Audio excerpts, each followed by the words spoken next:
Thanks, Jim, very much for that introduction. I'm really happy to be here. I hope in 45 minutes we'll say the same. I'm going to talk about the value of project professionalism, and I hope that in many ways this talk will give some of the answers, some of the solutions to the issues which Michael raised in his presentation. What I'm trying to do is to offer up some practical things that have been successful in the UK and other places, which actually help fill the chasm, which I think Michael evokes so clearly. Structure I'd like to follow is talk a bit about IPMA and APM. Project management is a very rich acronym environment, so just to be clear, IPMA is the International Project Management Association, and APM is the Association for Project Management. I'll talk a bit about the current UK context. I'm suppressing hard my Texan drawl. I am British, I'm in the UK context. I know it very well. So this, hopefully, is my background. I'm going to talk about why I think we're at a turning point for the profession. And there's a really good question that came up to Michael, which is, we've heard a lot of this before, what's new? And I think in the UK, we're actually at a tipping point. I'm going to try and explain why I think that is, and what perhaps the lessons that we learned from that. There's a need for a big vision. Again, this helps, I think, set the tone for the change that we as a profession need to make. Talk a bit about the 5 dimensions of professionalism. Professionalism is more than just knowledge, and I think this is part of what we should be about. Then I'm going to summarise, and then there'll be time for as many book promotional opportunities as so, that's what I'm going to do. Are you happy I do it? Yeah. Go for it. IPMA. IPMA, as Jim said, IPMA was founded roughly at the same time as PMI. Actually it was, but earlier. We can quite properly say in a completely collaborative and non-competitive way that IPMA is the world's first international project management association, founded in fact in 1965. We're proud as IPMA that we were the first with role-based competence assessed certifications in project management. And if I use the word competence a lot, it's because we care about it passionately. I think competence is the key to the future success of the profession. So we believe we're leading the way in many ways for standards, and it's not just to do with individuals, it's also to do with projects, and clearly it's also to do with organisations. You can be the best project manager in the world, but if you work in an organisation which sets you up to fail, that's what's going to happen. So making sure that the organisational piece is covered is absolutely key. The competence-based education, training and development is key to what IPMA does. Key part also is this awards for project excellence that IPMA do. We talk a lot about failure, and that's a good and grown-up thing to do, but the trouble with talking about failure is that it can drown out success stories. So professional bodies such as APM, IPMA, PMI have a very important role to play in showcasing success. And that talks to the question raised before about how do you sell the benefits, show the benefits from companies that have done it. So the big awards ceremonies that are done are a fantastic platform for success to be demonstrated. They tend to be glitzy, they tend to involve glamour, they're a good forum to be in the C-suite to and actually see success in action. And international events and networking are part of what we're about. I think as Michael brought through, this is a global profession, bless you, with a global challenge, and actually networking and collaborating is absolutely essential. The challenge is too big for one organisation to do it on its own. Collaboration must be the way through. So I'm proud of the fact that I'm on this stage following a speaker from PMI, and I'm not from PMI, I'm from IPMA and APM, and this seems a good thing for the profession, so I congratulate UTD for having started this collaborative theme 8 years ago and having started continuing.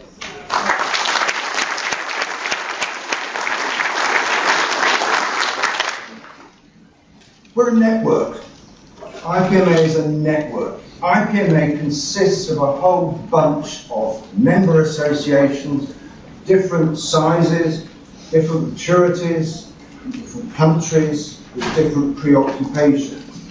What IPMA tries to do is to facilitate the interaction between these different MAs, member associations. So we don't just talk about collaboration, we actually try and make it happen on the ground. And by doing this, through the network of member associations who all relate with each other in completely different but hopefully universally productive ways, is that we're quite clear that what we do is important. Not in a pompous way, but actually project management underpins life in its entirety nowadays. So we see that we should be serving not just the profession, not just the economy, but society at large, and then the environment. This is a big deal, I think. And that's what IPMA is set up to do. APM, this is home country for me. I'm the Chief Executive of APM, and Vice President of the IPMA. We're the lead professional body for project management in the UK. In fact, the largest independent professional body of our kind in Europe, and we're proud that we are a leading member within the IPMA Federation. We've got individual members who range across 4,000 organisations. Individual members are key. Corporate organisations also equally important.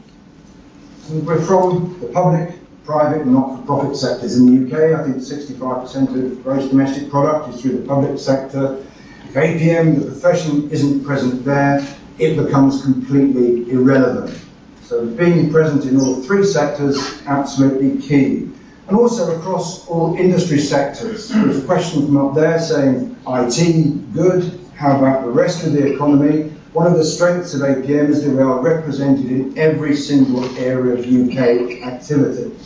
We are a charity, founded in 1972, so we're 40 years young, or old, depending on how you feel that morning. And what we do to get us up in the mornings is we campaign for increased professionalism. That's what we do for a living, and that's what we do for a passion. And I use the word advisedly because organisations such as APM thrive on passion, commitment, and through the volunteers that we use. And one of the proudest moments in my life earlier on this year was when we became the first UK professional body to win this Investing in Volunteers accolade. It's never been done before. It's saying that volunteers are the guts of the organisation, they're the domain expertise.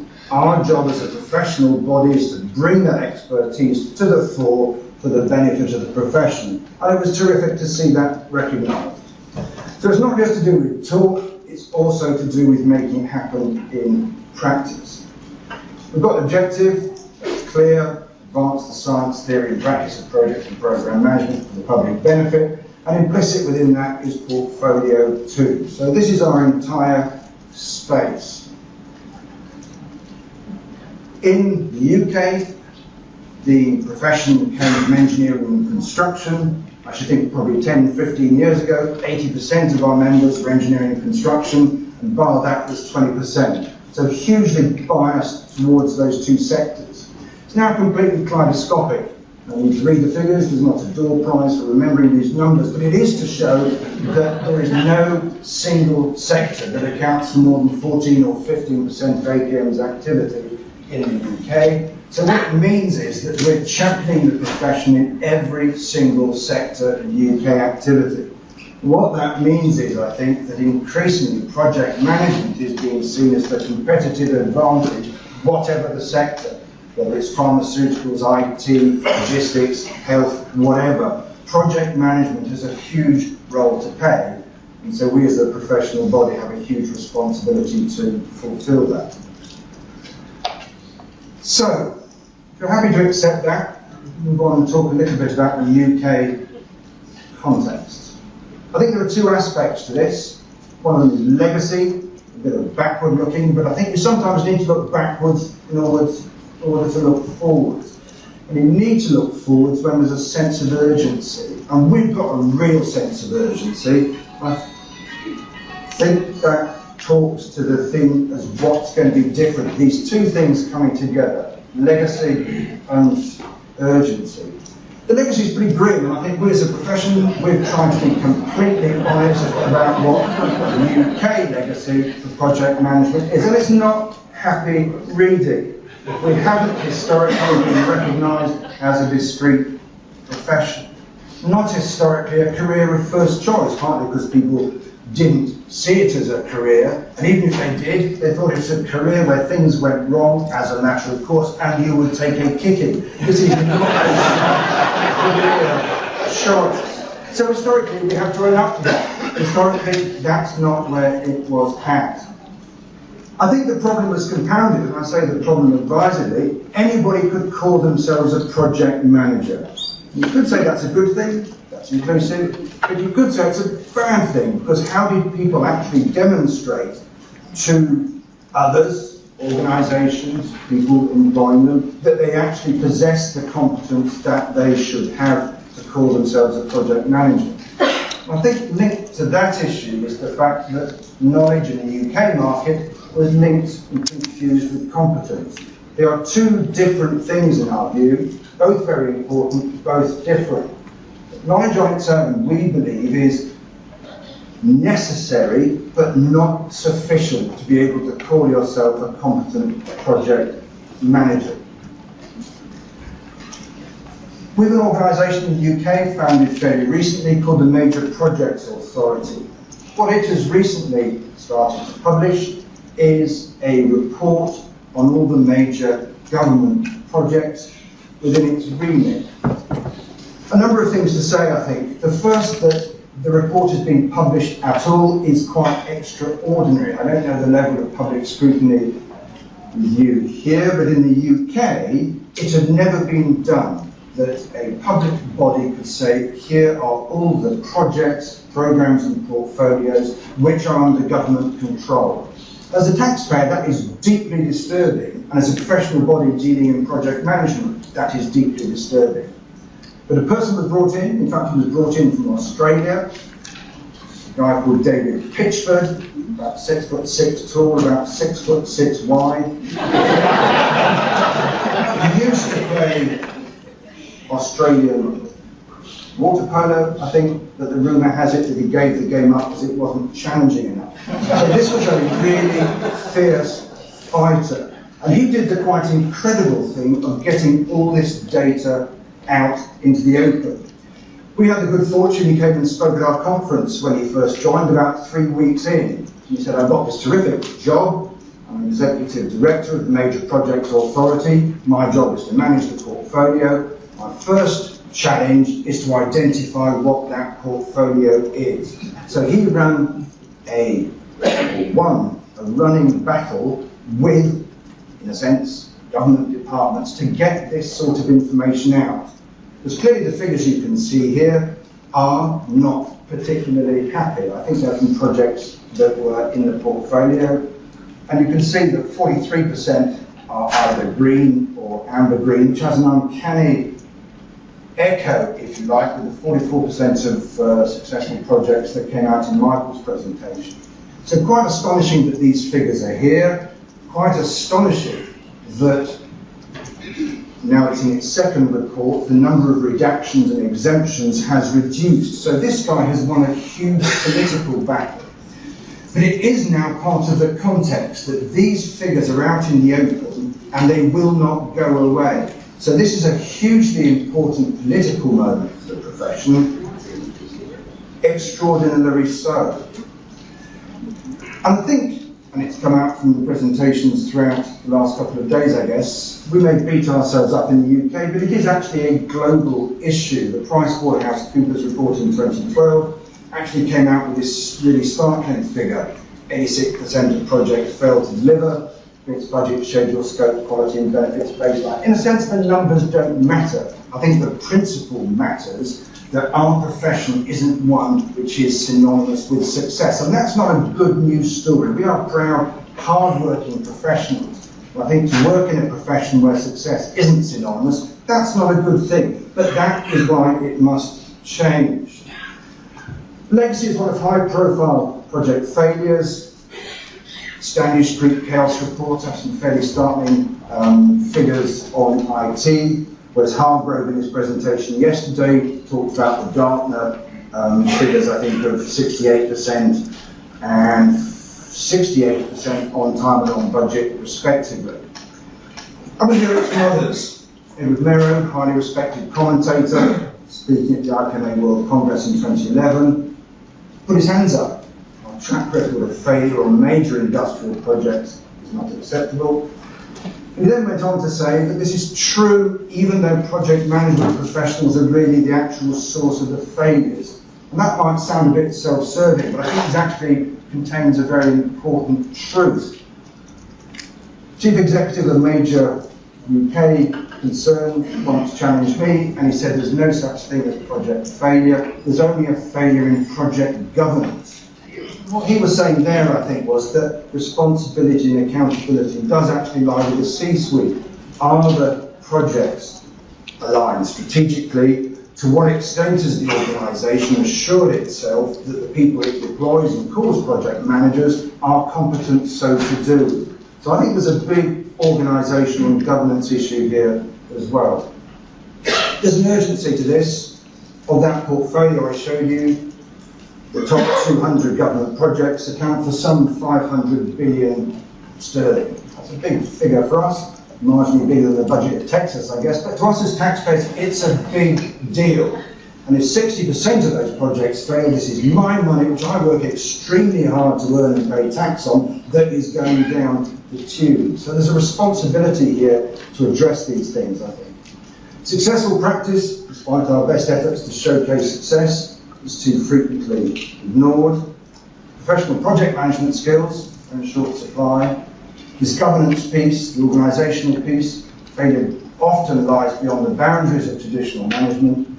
And there is this relentless quest for enhanced shareholder value. It gets more intense at every turn and makes one aware, I think, that this isn't just a public sector issue of challenge, it's also on the private sector. I was with a FTSE 100 company the other day, and they talked about an analyst meeting that they had had, and they had led very strongly on saying their financial figures were strong, their order book was absolutely massive, but what the analysts challenged them back with was, show me the assurance that you will convert your order book through projects into revenue. So the analysts are actually starting to ask those really difficult questions around assurance. And all this is happening not in darkened rooms, but absolutely through the media and through public scrutiny. We talked a bit about accountability in some of the workshops yesterday. We have this thing called a Public Accounts Committee, which is rather like gladiators, except slightly fiercer, where public civil servants are held to account in the full glare of publicity. The current rules are that only civil servants who are still in work and have not yet retired will appear in front of that committee. The chair of the Public Accounts Committee is actually, or has sought to change the rules so that even people who are retired can be pulled back to be held accountable. So this is a completely different political landscape of accountability in which project management is being held to account. So a bit gloomy in some senses. There's a legacy that's difficult, but we have to own up to. And there's an urgency to this because of the expectations placed upon us and the sheer scale of finances involved. But I think we're at a turning point. And the turning point in the UK came from this place here, up in the top left. This is the part of East London that housed the Olympics. Before the Olympic Stadium, you could actually look at the tube map, which went from Westminster out to this part of the world, and with each stop, life expectancy went down. And that's a quite horrific and shameful statistic, but one which turned to very powerful effect as one of the reasons why the UK bid for the Olympics and was successful, was to regenerate an area because of social responsibility. So it may seem, if you really wanted to regenerate an area, would you bid to host the Olympics? Well, we did. And we put it in a really inhospitable place.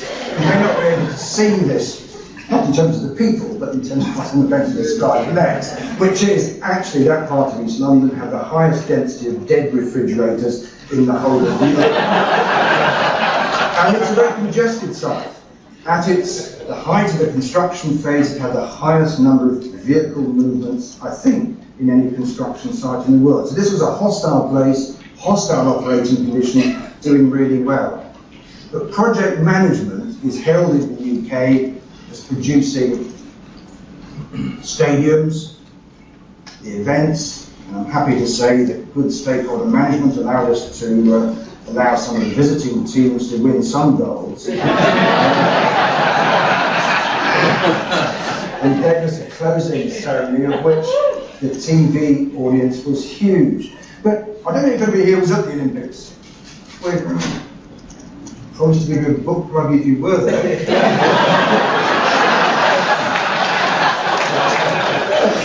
One of the things that was terrific, and you did actually have to be there to believe it, was this was a quite extraordinary national event. The British do quite a lot of irony and self-deprecation. You might not have noticed it from me. People were pretty unclear as to whether the Olympics was going to succeed. But in the run-up to the Olympics, the mood suddenly changed. And the Olympics became the UK's Olympics. It was our Olympics. And people started to use our and we and be proud of it. And there was a fantastic illustration of this, which is the closing ceremony, as in good project management, had to be piloted. They had to trial it at night. And the only way to trial it was in front of a completely full audience. So I forget how many people were in that stadium for the rehearsal. I think about 80 to 100,000. And 80 to 100,000 people meant there was probably about 100,000 mobile phones in that stadium. The extraordinary thing was that not a single image appeared in social media until after the event. And that's a fantastic example, I think, of national pride. It's also a fantastic example of leadership. Because the guy who fronted this up, Sebastian Coe, an athlete in his own right, a highly skilled politician, asked through social media to the volunteers, don't spoil the night. And he made a completely personal appeal, and it was respected. So quite astonishing, I think, that a completely full dress rehearsal never actually leaves. So it proves that some quite astonishing things can be done if the will is there to do them. This is Vince Cable. He's our Secretary of State. And why the Olympics is important in a number of ways, not just in terms of national awareness and pride of project management, it's because project management as a profession became the subject of political discussion and awareness. So speaking at this summit in June, just before the Olympics, he said this: what we have already learned is that Britain is actually rather better at organising big projects than we often gave ourselves credit for.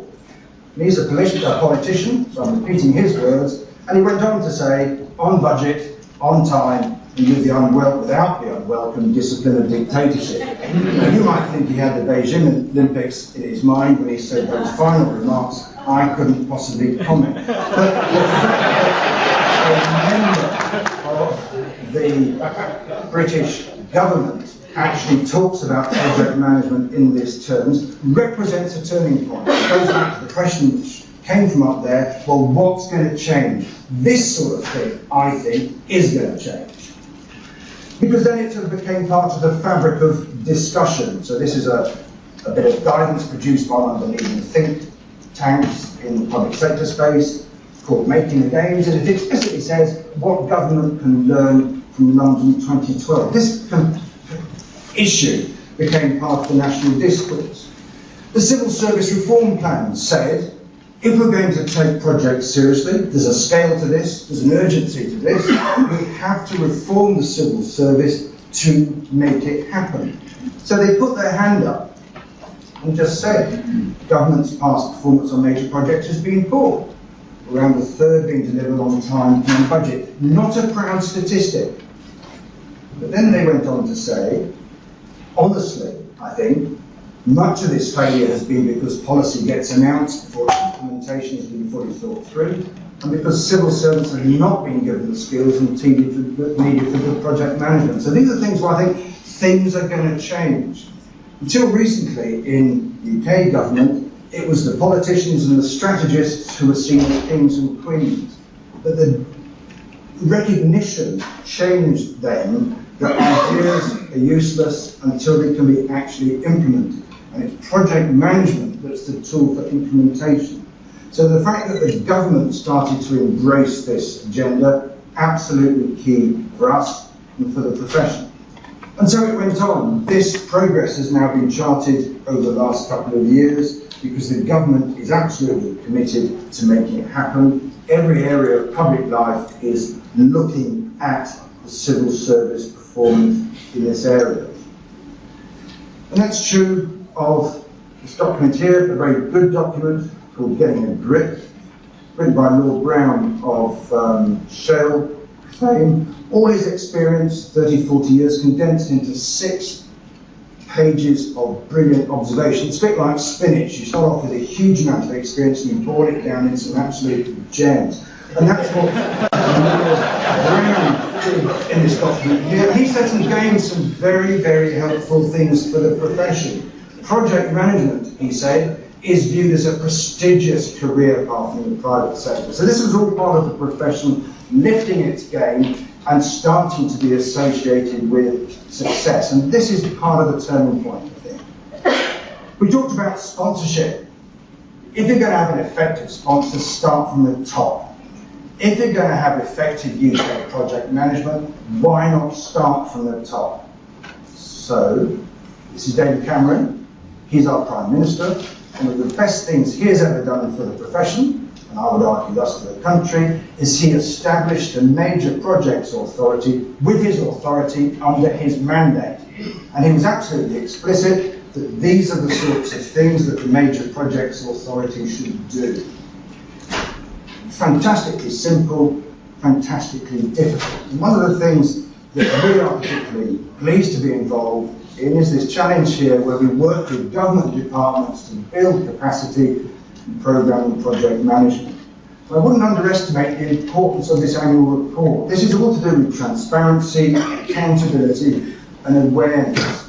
So a turning point in the UK is that project management is being taken seriously. It is being addressed right from the top.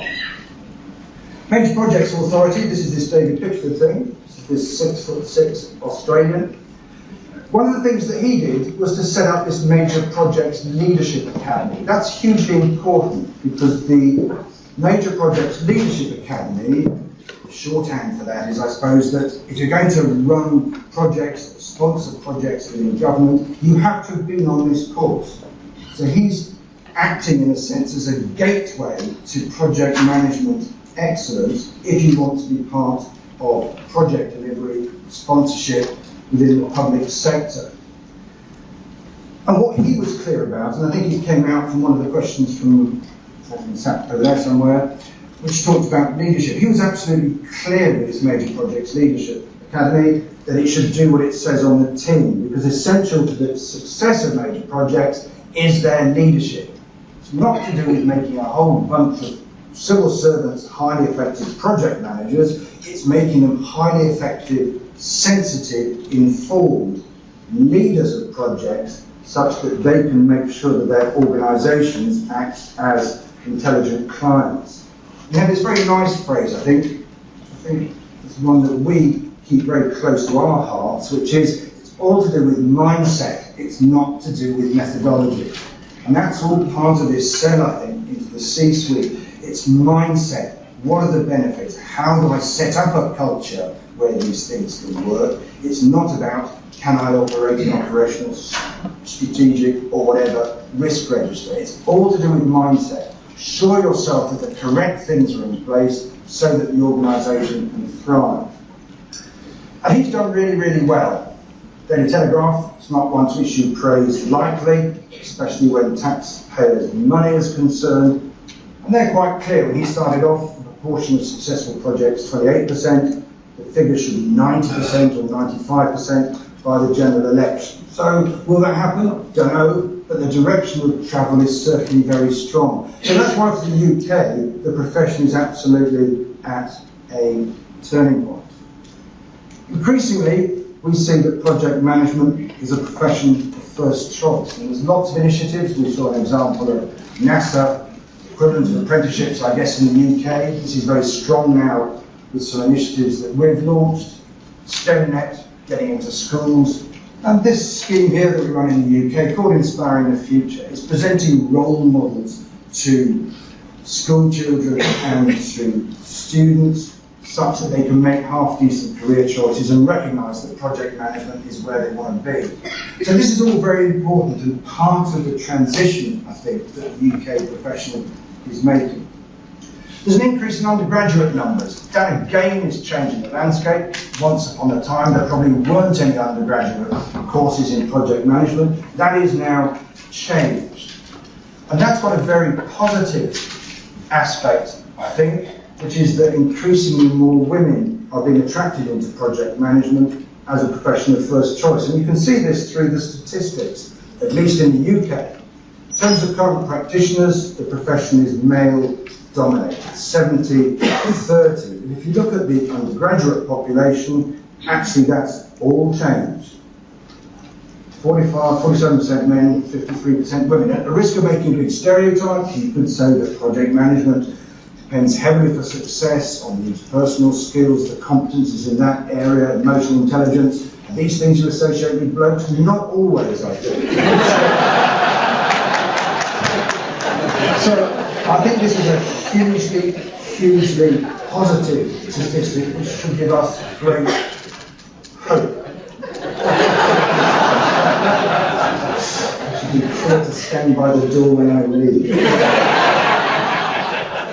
Another factor, I guess, which supports the view that increasingly project management is a profession of first choice is that APM, on behalf of the UK profession, is going for chartered status for project management with some quite outstanding, vocal, robust and sustained support, both from the UK public and the private sector. Chartered status, I know, is a UK construct. I'm sorry about that, but to us it's really important because it's all to do with recognition and awareness. And the people who support APM are absolutely clear that one of the things that they want from the professional body, as does UK public and private sector, is recognition and awareness of what project management should deliver for the country and for organisations. It should not be seen as a threat to anybody. Nice phrase we came across, which is a rising tide lifts all ships. As and when APM gets chartered status, I hope, on behalf of the UK profession, every single actor in the project management space will gain from the enhanced recognition, the enhanced awareness that chartered status will bring.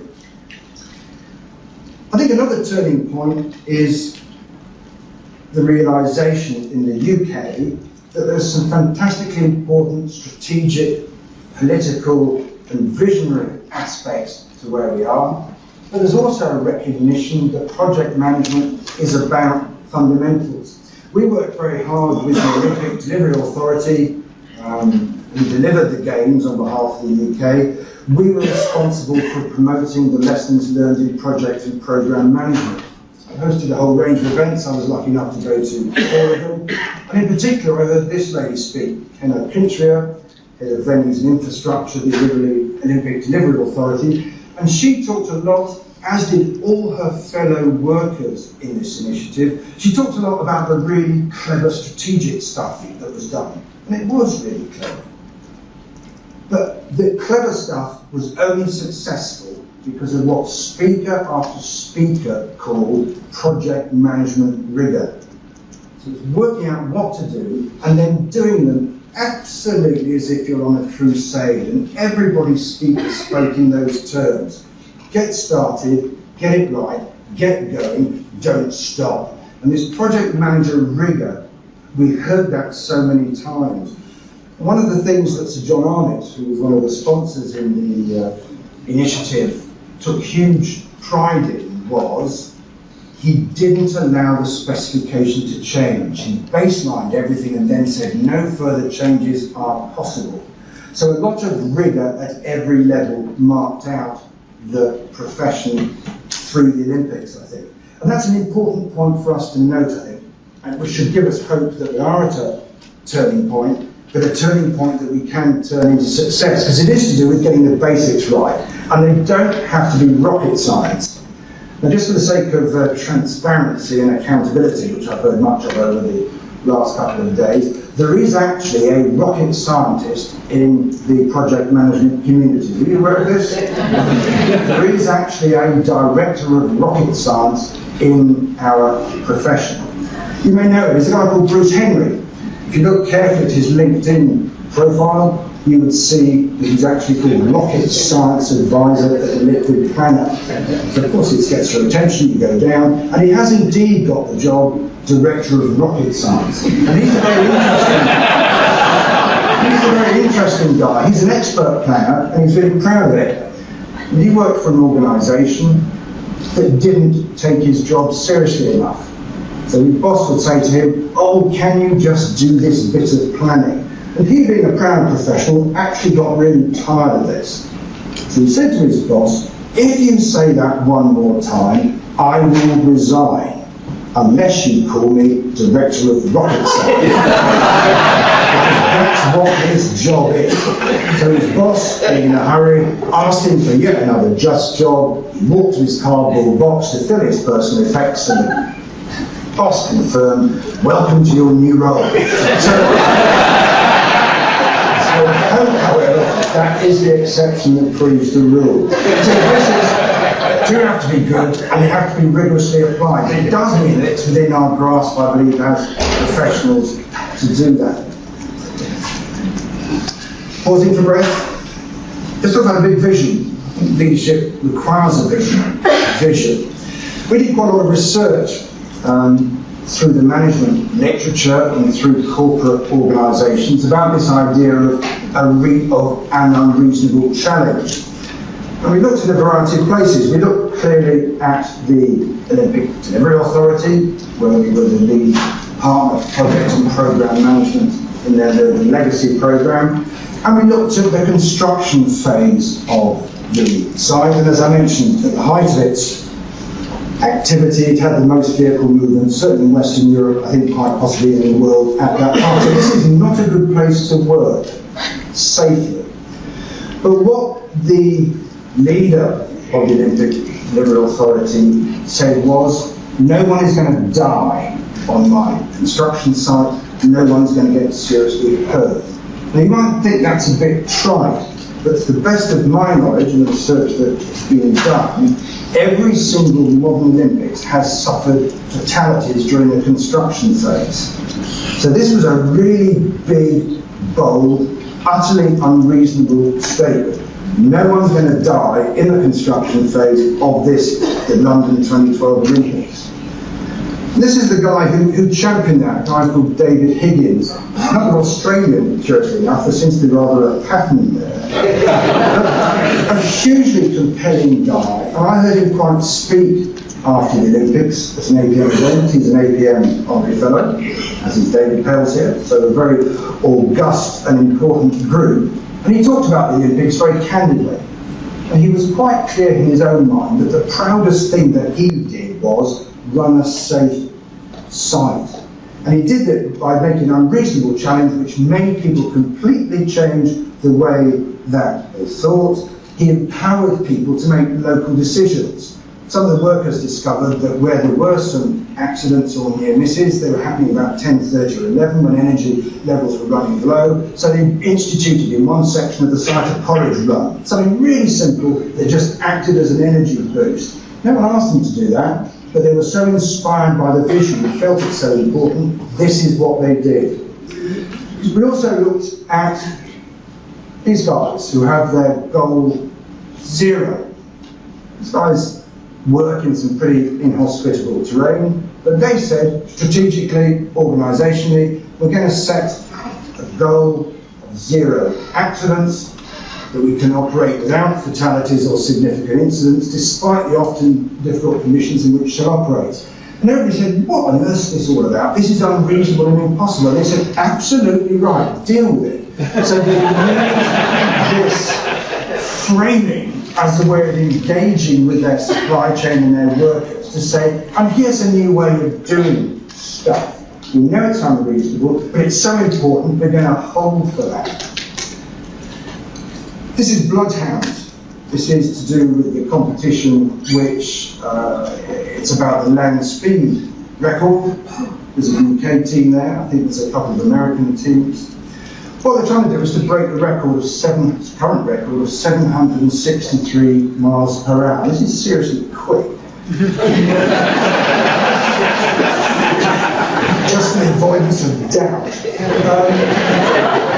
But the UK team has taken this really great approach. They're not saying, well, let's get to 764 and let's be done with it. Let's have the record for a couple of days. They've gone for something completely unreasonable. They said, let's go for 1,000 mph. And they're quite clear about this. This is completely innovative, unreasonable.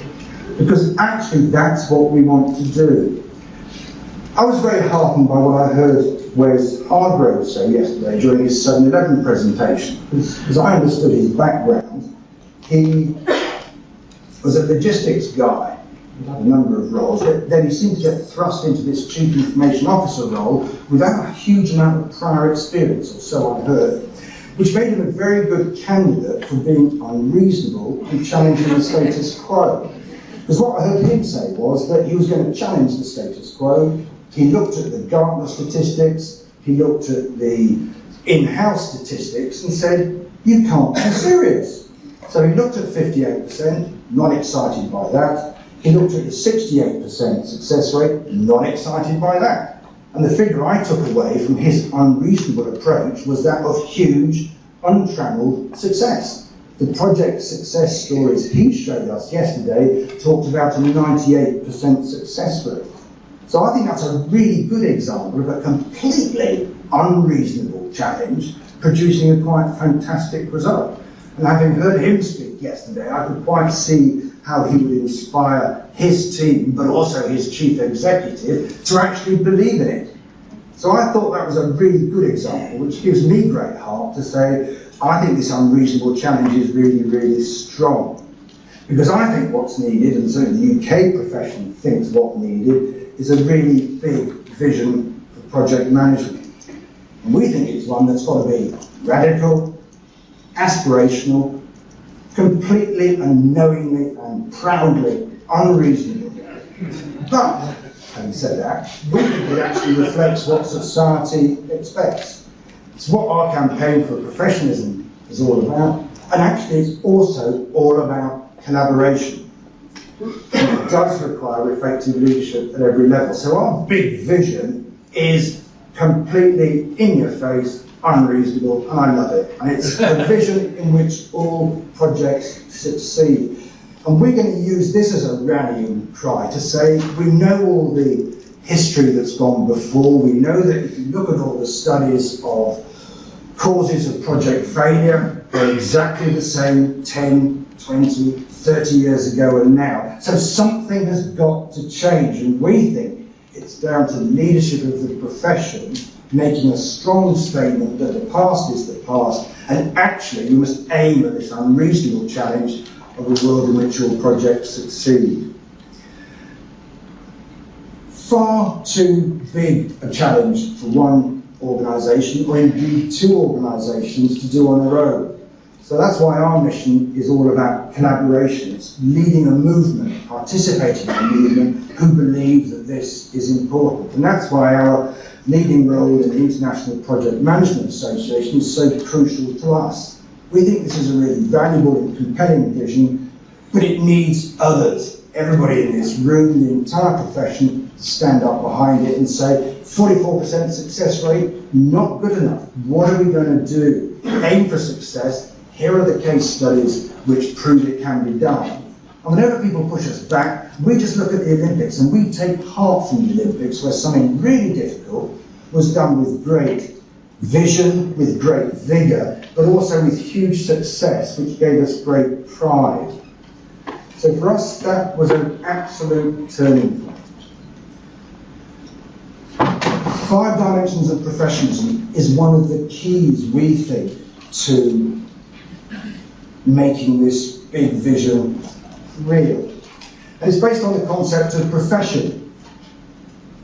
I've looked at the UK group for the definition there. UK interprofessional group in professional regulation position statement. That doesn't trip off the tongue, but it doesn't make it any less valuable. And what they said is this: the profession in which an occupation uses an intellectual skill based on a body of knowledge and practice to provide specialised service in a defined area. And here's some more key words: exercising independent judgment in accordance with the code of ethics and in the public interest. So quite a wide definition.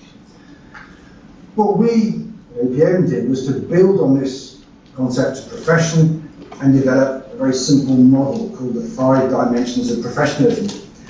I'll be the first to say that all models are wrong, some are just more helpful than others. And I would really choose to believe that was ironic. I really think the 5 dimensions of professionalism model is in the helpful category. So what we try to do is to say just that there are 5 dimensions: breadth, depth, achievement, commitment, and accountability. And to keep it memorable, we stick to the first 5 letters of the alphabet or so. So with breadth, what's that all about? It's a framework or a methodology defining processes for the practices for an organisation. It's to do with depth, which is a competence dimension, I suppose, competence and experience. Achievement brings in qualifications, credentials, perhaps as you would call them here. Commitment, hugely important, that's why you're here today, I guess.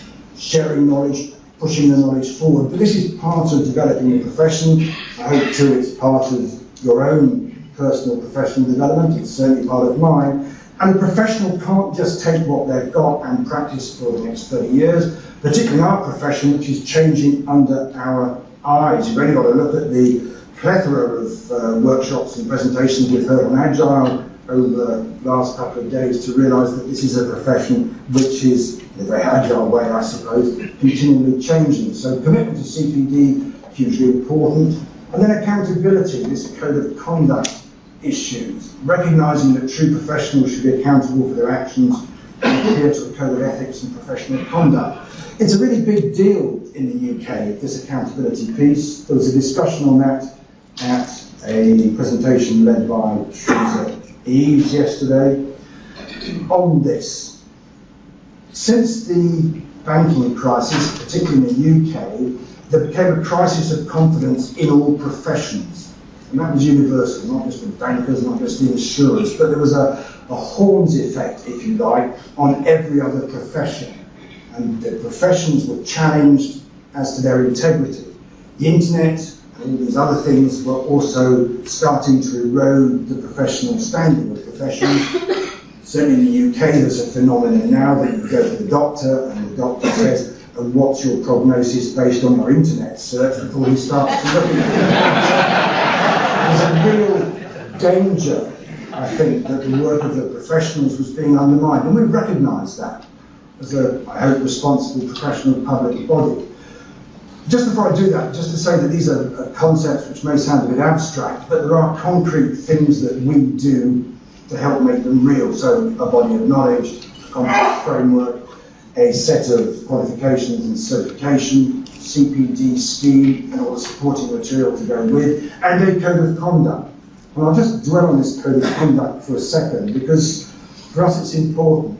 But just to summarise the 5 dimensions piece, it is 5 dimensions, it's not 1 dimension of professionalism. What we're trying to bring out through this model is that knowledge on its own is necessary, but not sufficient condition for success.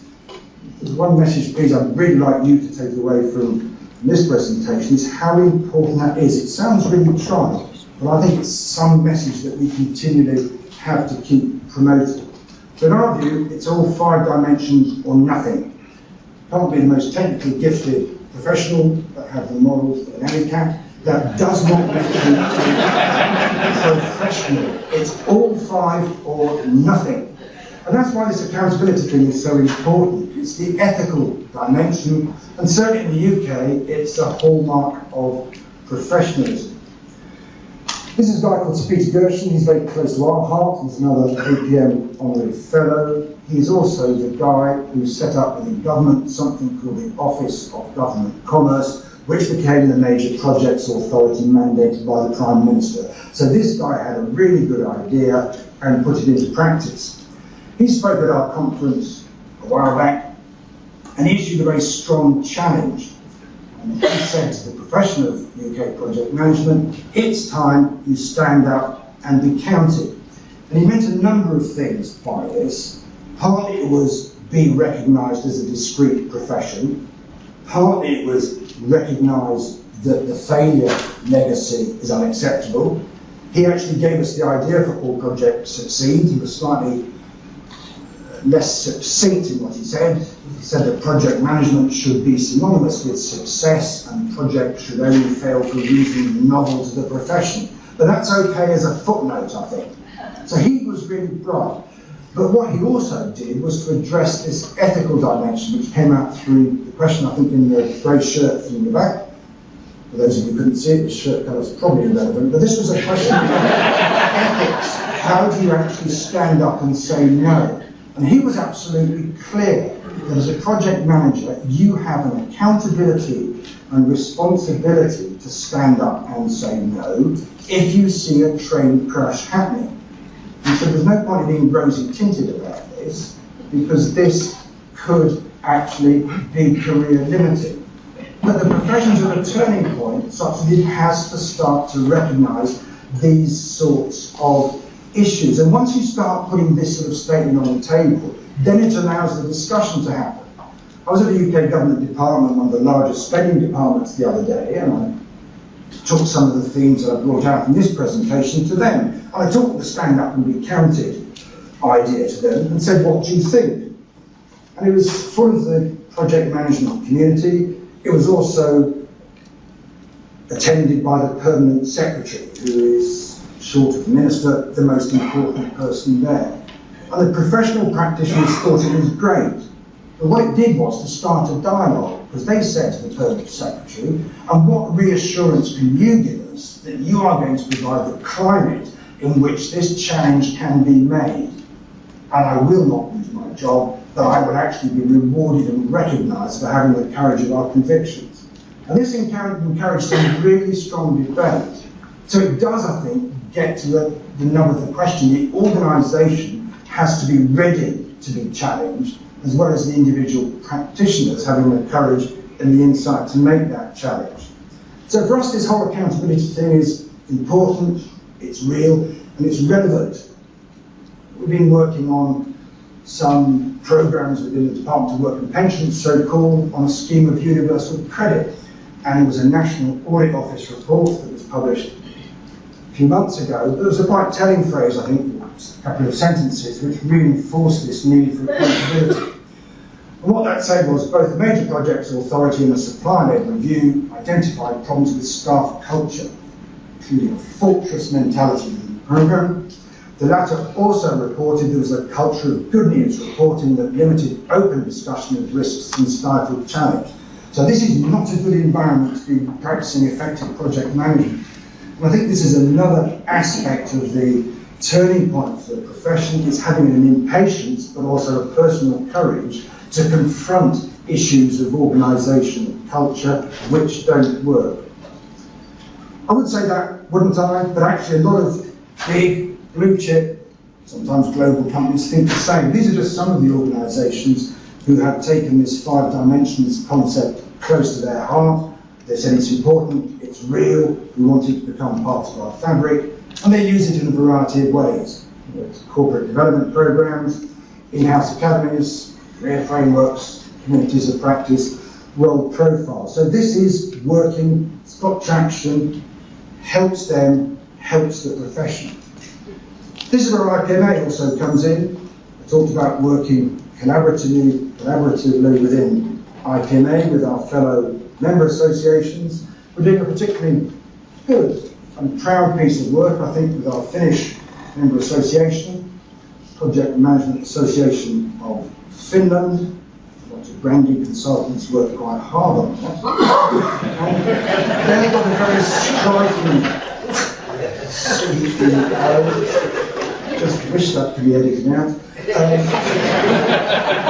called Timo Saros. He's a great guy. He's got great vision, I was across in Helsinki the other day, and he was quite clear in discussions that his association has got a strategic intent that project profession should become a new cornerstone for the national economy of Finland. So we're working very closely with this organisation and this individual in particular to help him embed this 5 dimensions of professionalism, because they realise how important the project management profession is, not just to individuals, not just to organisations, but actually to entire countries and economies. So we're proud of that, and that's, in a sense, I hope, evidence that the model is indeed helpful. That's what I wanted to say.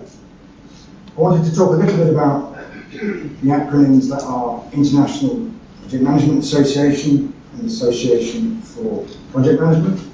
Talk a bit about the current UK context, why there's a legacy that we have to own up to, why there's an urgency to getting it right, and why I think that the legacy and the urgency will actually move things on, because there is a turning point which we are present at for the UK profession, partly to do with the Olympics, partly to do with the huge governmental sponsorship of the profession. And that's encouraged us to have this completely unreasonable vision.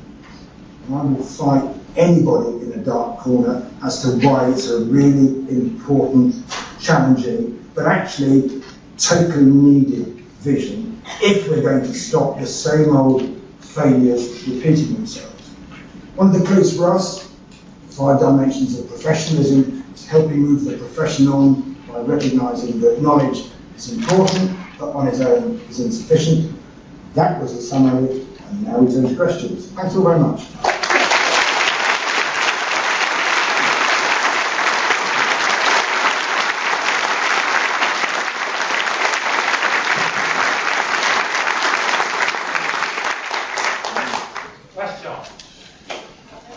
Hello, and I'd like to be one of the first to say welcome to America. We're so glad to be your partners and everything for the last, 150 years.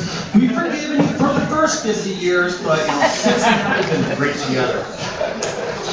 Having said that, let's take a step back to World War II.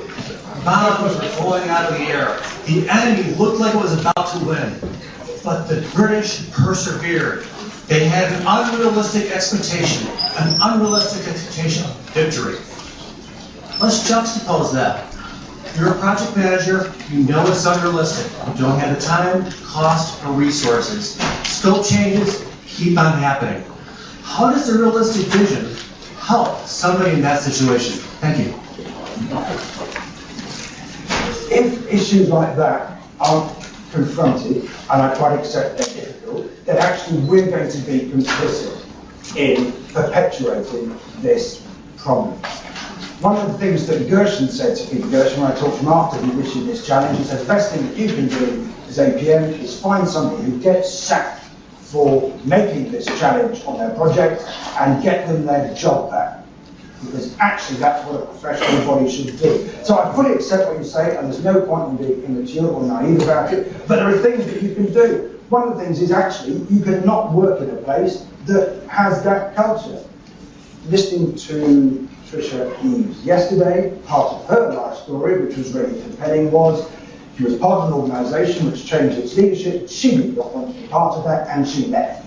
And there are numerous examples, particularly in the UK profession, where these challenges have been made, and they have been successful. This David Pitchford guy, the Chief Executive of the Major Projects Authority, when he first came into post, he inherited a very difficult challenge. The challenge was called the National Health Service IT programme, and that was going badly wrong. Huge political pressure to sort it out. He had the political courage to stop it. He was a very widely political operator, really operating at a senior level. So what he did do, he identified all the good sections of the programme that had been delivered so far, pulled them out, held them up for scrutiny, and said the rest is stopping. Not quite as simple as that, but these things happen. There are case studies of being unreasonable and seeing it through. So this is kind of boldness, recognising it could be seen as naive, but you've got to start somewhere. I think you hit it on the head, because embedded in every perceived failure, there are dozens of success stories, and by highlighting those success stories, you truly can achieve unreasonable. Thank you. Yeah, but I'll just pick up on that with a story. So I think what you say is entirely right, particularly, perhaps it's a UK characteristic, I don't know. There is a thing, a phenomenon, that failure drowns out success. There was a National Audit Office report into project management in the Home Office. And I got on really well with the head of profession there, and he rang me up today that the report was published, and he said there's a bit of good news and a bit of bad news. And he said the bit of good news is, I've had a really good report. And he said the bad news is, no one's going to notice. So we as a really worked hard to promote the success story. And that's what all professional bodies have to do, what we as a professional community have to do, spot success, hold it up. You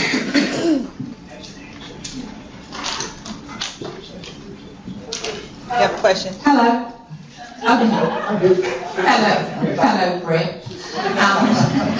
I was interested to see your slide that caught my attention that said apprenticeships. And I'm from a generation that observed the UK government putting funding for apprenticeships for trades back in the 80s and 90s. And I'm wondering what the APA and IPMA need from the project management community to lobby the governments to support incentives to companies to give apprenticeships for project management.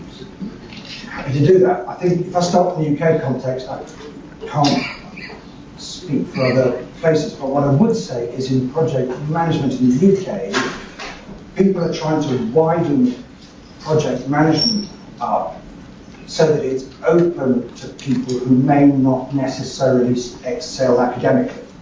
And it's a big socially inclusive move. That sounds a bit pompous, but actually it's a big deal in the UK, widen out the professions so that more people from different backgrounds can take part.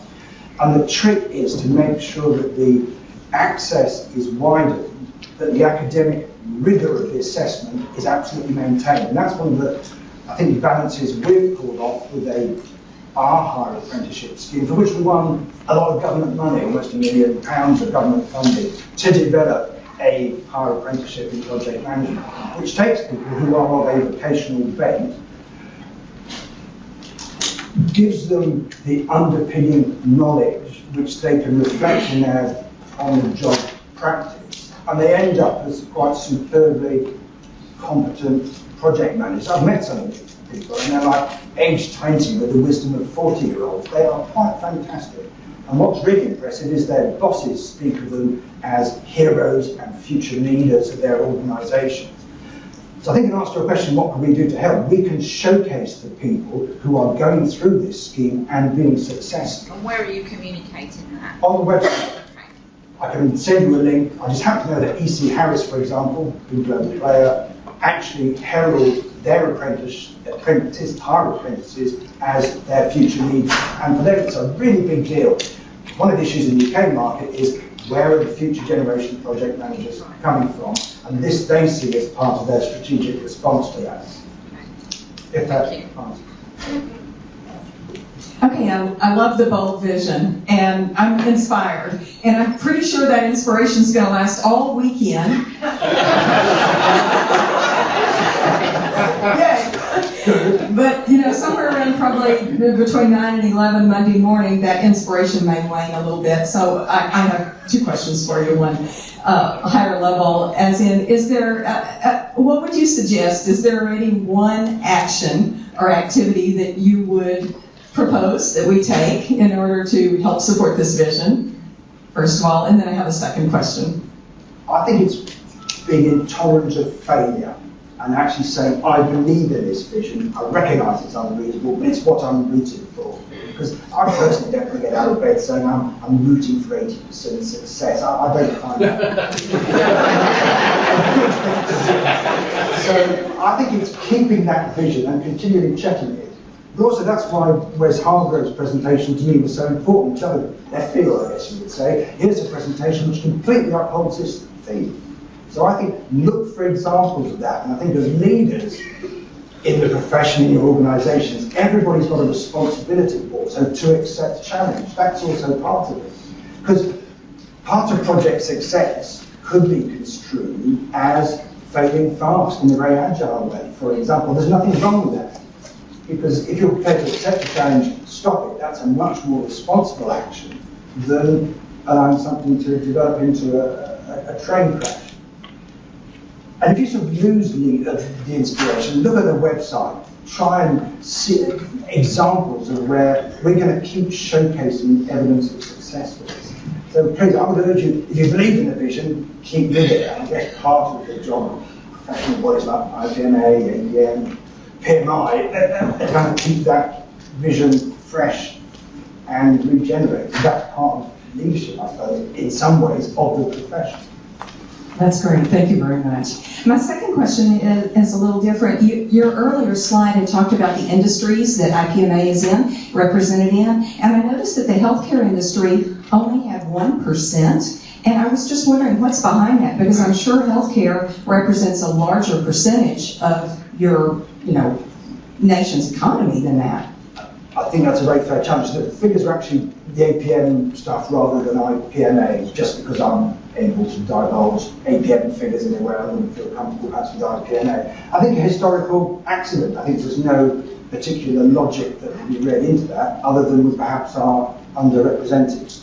I think it highlights the point that every single sector of activity should need and be persuaded of the idea that project management must underpin success. So healthcare, big issue. Thank you for the opportunity that you've identified.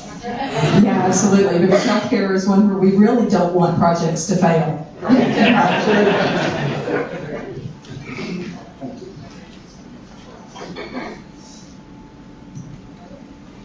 So, quick question. Often a key part of making a project successful is having a correct budget and scope. And often in government projects, that's set by politicians even before projects start. How do you address that? I think by getting it out onto the table, and that's why the work that the Major Projects Authority is doing is so important, because by making people accountable for project delivery, they're actually not going to want to accept something which is setting them up for failure. There's a whole body of research work that is being done around these issues, particularly out of the SCI Business School in Oxford, and with a Professor Ben Flyberg, who is an APM fellow. And he's looking at a lot of issues like optimism bias. He has this nice phrase called strategic misrepresentation, which, as he says in his writings, is actually to do with lying. So he looks at the actual politics. So he actually looks at the practical issues and gives case studies of what needs business cases to be put forward that actually perhaps are somewhat economical with the truth, as the jargon goes. So I think people becoming aware of these issues starts to be part of the solution. There is in the UK this intolerance of failure, increasing intolerance of people being economical with the truth. If you want to see people really not having a good time, go onto the website which shows the screenings of the Public Accounts Committee. I think I mentioned it before, where civil servants and others are grilled by the MPs on behalf of government, and just watch how they are challenged and questioned and quizzed. I mean, the one thing in life you do not want to do is to appear in front of these people. You really do not. And the very fact that that is such a fearsome accountability holding exercise, that in itself is going to change things, and is changing things. But are they involved at the start? I mean, our project managers involved in the scoping before they go to the public and say, do you want to attend the Olympics? Are they already part of it before somebody says, 200 million to do the Olympics? I think manage. Two things to say to that. I think what the Major Projects Authority and others are trying to do is to avoid policy being made and then thrown over the fence to somebody who's got to deliver it. That is not helpful. I think that's one thing. The fact that people who wish to sponsor government programs have to go through this academy gives them insight and an awareness of why that's not possible. One of the case studies I think to look at is Finland, where they have a very strong model on public projects, where there's a very heavy consultation period around proposed projects before any actual spend is commissioned. I can send you the link on that. I believe that the Major Projects Authority and the Finnish government have worked quite closely on trying to share best practice there. So I think that's another example where people are trying to avoid projects being set up to fail. If that helps answer the question. Yes, thanks. So I have a two-part question. The first part, you mentioned about how historically project management hasn't been recognized as a discrete profession, and I think there are a lot of gaps between those professions that are historically recognized as that. How do we close those gaps? And then the second part is when you were talking about the construction of the Olympics, and you mentioned something about there was a particular area that noticed an energy lag at a particular time of day, and they would go on a porridge run. Is that the phrase you used? You said they would go on they instituted a porridge run? Yeah, eating. Explain porridge run, because I'm American. I don't understand. A porridge run is what it says on the tip. So for us, porridge is oatmeal. It's the classic slow energy release breakfast that boys you eat or quite a day. So that's good food, but it's full of energy. So a certain section of the workforce saw that accidents or near misses were happening at a particular time of the day when people's energy levels were running really low. So they said to some outside people, bring in this high energy food at a particular time so that the energy levels go up so that this near miss. And it's actually documented. All the learning legacy stuff is up on the website. To do with the learning legacy, so you can see this kind of detail. In a sense, it's tremendously trivial, but it's actually hugely important because it illustrates the point. And no one died. And to answer the first question, part of the UK phenomenon is that project management is historically a second profession. You tend to be an architect or an engineer or something, and then you will do project management in your spare time as an adult. One of the things that we have worked really hard to do at APN, with the private sector but also with government, is to say project management represents a discrete set of competencies. It is not enough to do it as a just job. You have to recognise it as a discrete profession, and that's why now people coming into the profession as a professional first choice is hugely significant, because we think there will come a time when far higher proportion of project managers in the UK will have made that choice right from the start to come into the profession, as opposed to seeing it as an enabling skill for their initial profession.